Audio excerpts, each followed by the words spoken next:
សូមគោរពអាយដាមនៅចំណាសូមជម្រាបសួរបងប្អូនអាយដាមណាក់ទឹកមកខេត្តជាពិសេសក៏ការដំណើរស្មៃស្លាមដែលបានមកចូលរួមជាពិសេសគឺបានមកជួបបងប្អូនស្មៃស្លាមយើងយ៉ាងច្រើនកក់កថ្ងៃនេះសូមថ្លែងអំណរគុណផងដែរហើយបងប្អូនជាប្រវត្តិបោះឆ្នោតឲ្យខ្ញុំខ្លាយទៅជាតំណាងនេះលំដាប់លេខរៀបក្រោយគេលើកទី10ហើយក៏ជាតំណាងរាជដែលមានវ័យក្មេងជាងគេនៅក្នុងគណៈបក្សសង្គ្រោះជាតិក៏រួមនៅក្នុងរដ្ឋសភាហើយនេះគឺជាកម្មវិធីតំណាងរាជជួបជាមួយម្ចាស់ឆ្នោតខ្ញុំសូមជម្រាបជូនបងប្អូនប្រជាពលរដ្ឋឲ្យយល់ទូនាទីភារកិច្ចរបស់អ្នកតំណាងរាជដែលជាតំណាងរបស់បងប្អូនប្រជាពលរដ្ឋនៅក្នុងប្រជាណាចក្រកម្ពុជាតំណាងរាជមិនមែនគ្រាន់តែជាតំណាងនៅក្នុងមណ្ឌលតែខ្លួនចូលឈ្មោះនោះទេជាតំណាងឲ្យបងប្អូនប្រជាពលរដ្ឋទូទាំងប្រទេសតំណាងរាជបោះឆ្នោតដោយប្រជាពលរដ្ឋផ្ទាល់ទី1តំណាងរាជត្រូវតែធ្វើច្បាប់ត្រូវទៅពិនិត្យសេចក្តីព្រាងច្បាប់និងអនុម័តច្បាប់ទី2គឺយើងតាមដានច្បាប់ដែលបានចេញពីរដ្ឋសភាដែរយើងត្រូវពិនិត្យតើច្បាប់នឹងរដ្ឋាភិបាលយកទៅអនុវត្តត្រឹមត្រូវឬអត់បម្រើឲ្យប្រជាពលរដ្ឋឬអត់ពីព្រោះច្បាប់ភាគច្រើនដែលបានអនុម័តដោយរដ្ឋសភាច្បាប់ល្អណាស់បងប្អូនជារដ្ឋតែមនុស្សទេយកទៅអនុវត្តវាផ្ទុយពីច្បាប់ចឹងកាលណាតាមដានច្បាប់ហ្នឹងបើរដ្ឋាភិបាលបានអនុវត្តច្បាប់នឹងឲ្យបានត្រឹមត្រូវទេគឺសភាមានទូនីតិកក់ហើយរដ្ឋត្រីឬនាយករដ្ឋត្រីមកក្នុងសភាពីព្រោះរដ្ឋសភាគឺជាស្ថាប័ននីតិបញ្ញត្តិជាអ្នកធ្វើច្បាប់ជាអ្នកបង្កើតច្បាប់បង្កើតរដ្ឋាភិបាលអីទាំងអស់រដ្ឋាភិបាលគឺជានីតិបញ្ញត្តិជាអ្នកដោះស្រាយរាល់បញ្ហាទាំងអស់ជូនប្រជាពលរដ្ឋ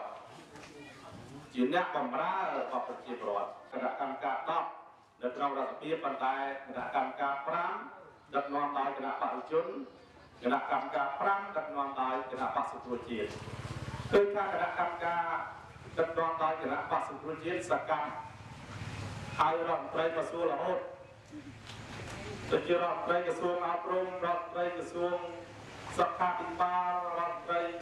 ក្រសួងទេសចរសាកសួរអំពី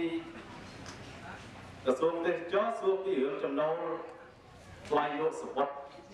នៅប្រាសាទអង្គរវត្តសួរសុខាភិបាលសួររឿងពុកអលួយរឿងដាំពេទ្យថ្លៃអីដែលធ្វើឲ្យមានផលលំបាកដល់ប្រជាពលរដ្ឋហើយទី3គឺតំណាងរាជមានទូនីតិមកជួបបងប្អូនប្រជាពលរដ្ឋផ្ទាល់នៅខាងដូចថ្ងៃនេះចឹងស្ដាប់ពីទុកកង្វល់របស់បងប្អូនតើបងប្អូនប្រជាពលរដ្ឋក្រោយពីបោះឆ្នោតហើយហ្នឹងមានទុកកង្វល់អីជាមួយរដ្ឋាភិបាលមានបញ្ហាអីស្រូវចុះថោករំលោភចុះថោកលើឡើងថ្លៃអីឬផលលំបាកអ្វីដែលបងប្អូនប្រជាពលរដ្ឋជួបប្រទះពីក្រុមហ៊ុនពន្ទ្រានយកដីអីជាដើមហើយបងប្អូនលើកជូនតំណាងរាជដើម្បីតំណាងរាជមានមូលដ្ឋានពីទុកកង្វល់របស់បងប្អូនទាំងអស់យកទៅដាក់សួរដល់រដ្ឋមន្ត្រីតាមមុខជំនាញហ្នឹងបានកសិកម្មហើយរុញទៅសួររដ្ឋមន្ត្រីកសិកម្មតែការងារហ្នឹងអនុវត្តយ៉ាងម៉េចបានធ្វើឲ្យជាប្រវត្តិមិនសប្បាយចិត្តធ្វើឲ្យជាប្រវត្តិរងទុក្ខបើបញ្ហាដីធ្លីរុញទៅក្រសួងសុរិយោដីហើយរដ្ឋត្រីក្រសួងគណៈកម្មការដឹកនាំដោយគណៈបក្សសង្គ្រោះជាតិសកម្មដោះស្រាយបញ្ហាបានច្រើនណាស់បងប្អូនជាប្រវត្តិបើបងប្អូនបានតាមដានព័ត៌មានឃើញថាបងប្អូននឹងអស់អីឆ្ងល់ ตัวตัดไอ้ไอ้บางเรื่องโจมตีเรื่องบางเรื่องละส่งประเจจุนบอกโอนค่ะสัพพีคือจีสถาบันในปัญญากรอนตายจีนเนี้ยตัวฉบับ